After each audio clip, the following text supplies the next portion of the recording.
Hi ladies and gents, Pond here with another video for Rise of Empires, Ice and Fire. Today we're going to be doing another hero guide and we are looking at Zorro, the Archers specific orange hero. So he is one of the better heroes that you're going to be able to obtain earlier in the game. He's one of these three heroes along with Demon Spear and Rogue that are the only three heroes that are just for one specific troop type. Zorro, he is a ranged hero. So you're probably going to want to put him in the back row of your formation, so that in your archers formation, so that will free up Hurricane and Heaven's Justice to be the back row heroes in two of your other three legions. And let's have a look at the skills. So we're in my Pond solo account. He does have him maxed, and you can see first of course the first skill is Dictator skill, giving you the extra 23,100 troops. Nothing new there. His second skill, Ruthless Pursuit. It's a combat skill. Effective range is 5. So again, why he's really good on that back row is that most of his skills will reach across all of the opponent's squads. Now, this Ruthless Pursuit is an interesting one. It only targets one enemy squad. It requires one turn of prep. So it will activate, say if it activates on turn 1, it will then actually action on turn 2. There's a 50% chance. So you're looking at this potentially, realistically, activating 3 to 5 times in a battle. And it's going to deal 641% damage, which is a significant amount of damage for earlier stages in the game. And this is the key element now to this skill. It will do that damage to the enemy squad with the least amount of units within range. So Zorro is what I would call a finishing hero. He has this unique abilities in not one but actually two of his skills, where he's going to target the squad with the least amount of units within range. Now, why is that really good? Well, if you think you want to be getting rid of one squad as quickly as possible, because that also not only removes those troops who are doing damage to you, but it's going to remove the hero from the battle and all of those heroes' abilities and skills that they're contributing towards the battle. And hopefully, if you can remove a legion, a legion's front row, which is generally what is going to be the row that will have the least amount of troops, because the least amount of units, because that's the one taking all the basic attacks from your troops, then those heroes are generally the best defensively. And if you can then open up that middle or back row, that's when you can really finish off your opponent. So having this killer skill that actually is targeted against a specific legion is really nice. And he's basically the only hero at the start of the game that has this. It's not just randomly targeting any of the three squads. So that's a great start. With his third and fourth skill, so defensive formation, being this hero specific, the troop specific hero, he gets a little bit of a boost. He gives 35% resistance rather than the other 7 normal orange heroes who are general heroes. They only give 30% resistance. So you get a small boost there, as you do for the might as well, an extra 35% might for the troops in your squad. His fifth skill is Borrowed Plumes. It's a combat skill again. This one's just effective range of 4, and it's 2 random enemy squads within effective range. So, it's absolutely fine. If you put him in the back row, this will target the front and middle rows. That's what you're looking to do anyway. This has a nice chance, 50% chance to deal. Now, this is a lower damage, 136% damage to 2 random enemy squads within range. So it's only 272% damage in total.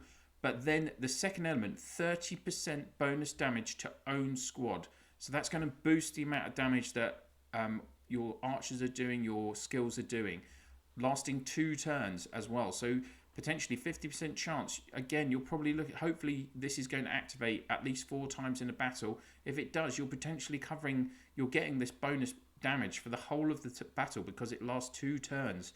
So even though it's not doing a lot of damage from the actual skill, the initial skill, this extra damage in the long run means this skill is actually more effective than it seems. His sixth skill is the usual Dictator skill. So you're getting the extra 250% bonus to your dictatorship skill on skill 1 to increase your troop count. So you're awakening the hero. Then it's giving extra might, resistance and damage, as you'd expect from a back row hero. And his seventh skill, again, you get a little bit of a boost, 35% might for your formation as well. I'd expect a back row hero to be giving might to try and increase that damage. His eighth skill is Lock and Break. Again, it's a combat skill. Effective range is 5. will target one random enemy squad within effective range, and this is a 40% chance to deal 394% damage to the enemy squad with the least unit count within range. So once again, it is this finishing element. It will target the same squad as your skill 2 is. So this is really concentrated damage to a specific squad, and then making them take 18% more damage lasting 2 turns. So in theory, you know, you've got a 50% chance on your Ruthless Pursuit second skill, and it takes 1 turn of prep. So hopefully, in theory, you're actually benefiting from the extra damage that this that squad is going to be taking with your second skill, and that makes the second skill even more deadly. Plus, you're in theory benefiting from the extra damage ability that your 5th skill is giving. So these all kind of synergize together nicely to make Zorro a really good killer hero in the earlier stages of the game. I want to just get into a couple of battle videos. I put this in for Heroes Duel this week, and I've got a couple. Oh, if we can click on the events, there we go. If I want to show like a couple of different videos. First off, I want to show a video which really highlights Zorro's skills in effect. And now, with this video, please bear in mind the opponent has got pretty weak. Has got a weak Legion. His gear's not as good as mine. I do have Zorro fully developed. This is in a Orochi Dual Blade Zorro combo, which is pretty good. One of the better combos if you've just got normal orange heroes with your archers. Again, I do have T9 archers in this account, and we're up against Cavs. Now you can see that the opponent's heroes aren't so developed as mine, even though he does have a maxed Hurricane. For some reason, he put Zorro in, probably just he didn't have another option. So Zorro's not really doing anything for him because he's linked with, he's been placed in a Cavalry Legion. So this is going to be a pretty one-sided battle, as you can see from the power differences, but it does last 8 turns. And obviously the Cavalry with their faster combat speed are going to be going first in each turn. And we're just seeing, obviously, my heroes getting their skills off first. Let's run it at two times the speed. So now we're going to see Zorro activating all 3 of his skills. So that's Borrowed Plumes, and then this is Lock and Break. So nearly 10,000 damage, really nice. And then his first skill is being prepped, and now it's going to activate on this turn 2. You can see as well that we're benefiting from Dual Blades and Orochi suppressing and silencing the opponent,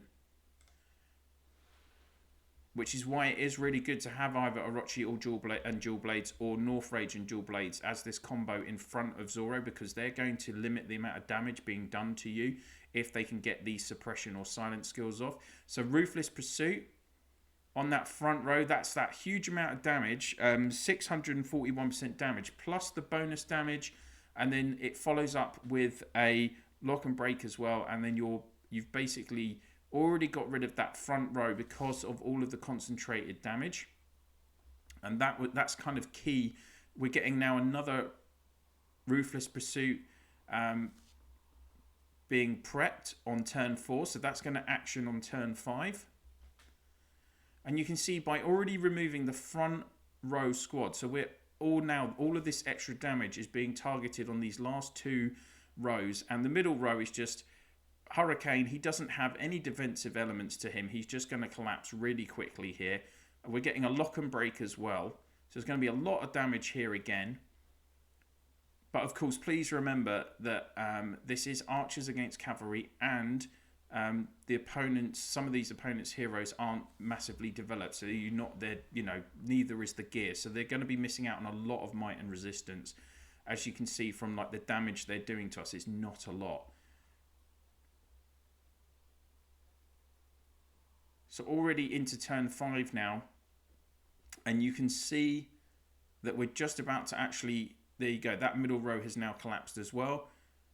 We're seeing Borrowed Plumes again, which, there you go, it doesn't do a lot of damage, that skill, but now all of the rest of the attacks are going to benefit from 30% extra damage for 2 turns. So if that pairs with one of the other skills, is going to do a lot. There's dual blades suppressing the opponent again, and borrowed plumes actioning once again. So that's done more damage this time. Plus, you can see the basic attack is doing 6,700 damage when before it was doing around 5,000. So that's why you're getting the extra kills because of the increased damage. And then another Ruthless Pursuit was going to action on turn 8.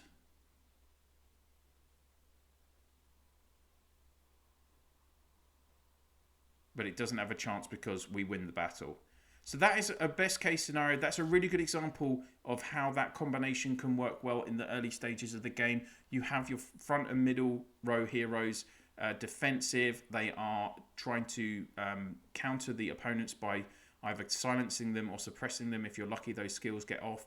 And then you've got Zorro with his kind of finishing element. So that's a really nice example. The other thing I want to show you quickly is a battle against a more advanced legion. So really the difference why these basic orange heroes don't work so well later in the game. So you're going to see this same combo from me up against an Army Breaker, Brave, Living Saint combo. Now Living Saint's a really good killer hero, and Army Breaker has has a really good silencing skill on his Formation Tranquility 5th skill. The Brave does disarm on his 2nd skill, and he has a very good silencing skill, No Turning Back, which targets 2 random enemy squads for 2 turns on his 5th skill. So there is a lot of CC in my opponent's Legion, and you can see from the amount of skills that I get off, 5 for Orochi, 5 for Dual Blades, only 3 for Zorro.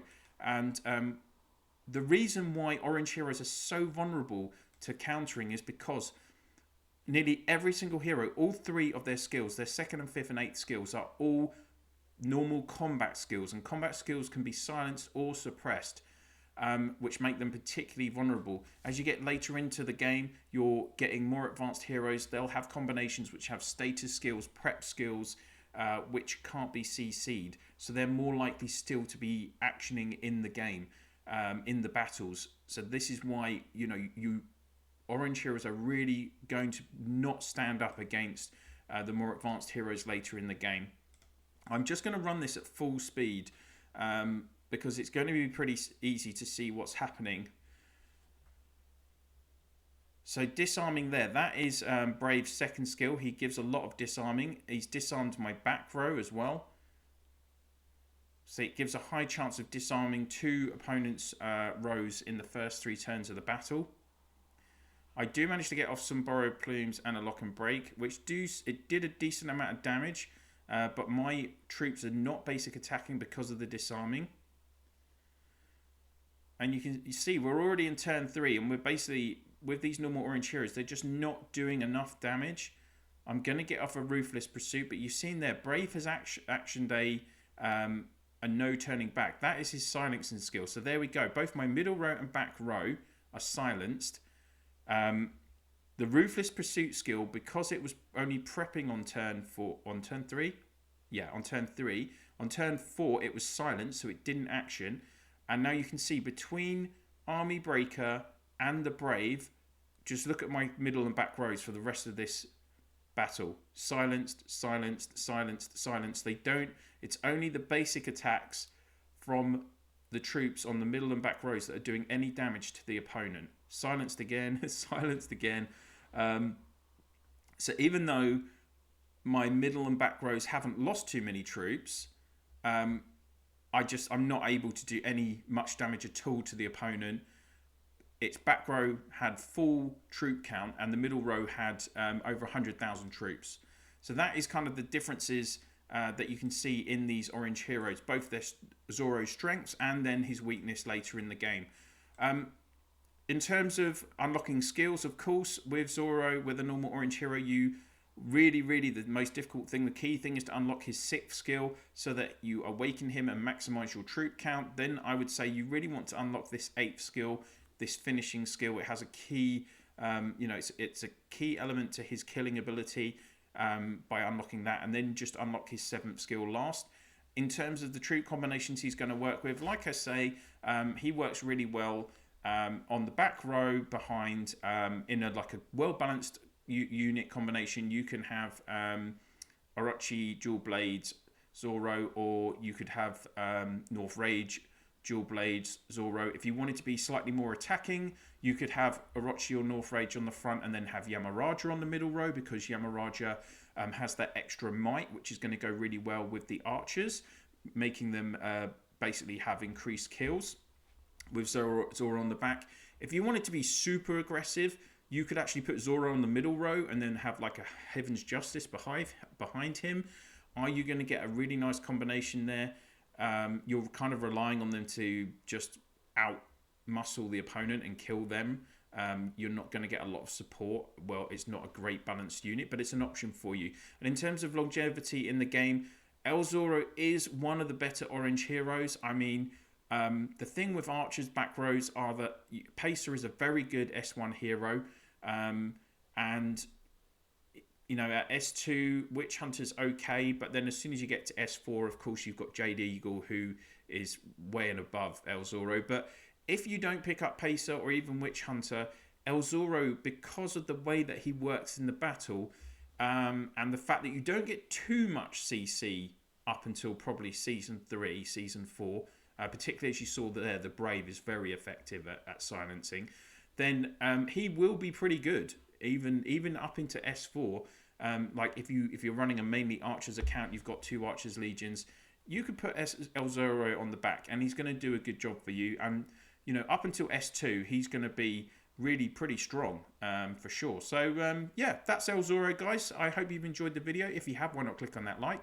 And if this is one of the first videos that you're watching on my channel, then why not subscribe and ring that bell so you can get notifications whenever I'm dropping videos on the channel, which is daily. And if you could please share my channel in your Alliance chat, Province chat, and through Line, WhatsApp, Viber, Discord, whatever you use to communicate with your fellow players in the game, that would be absolutely brilliant. Thank you so much for watching. That's it for now. I'll see you soon.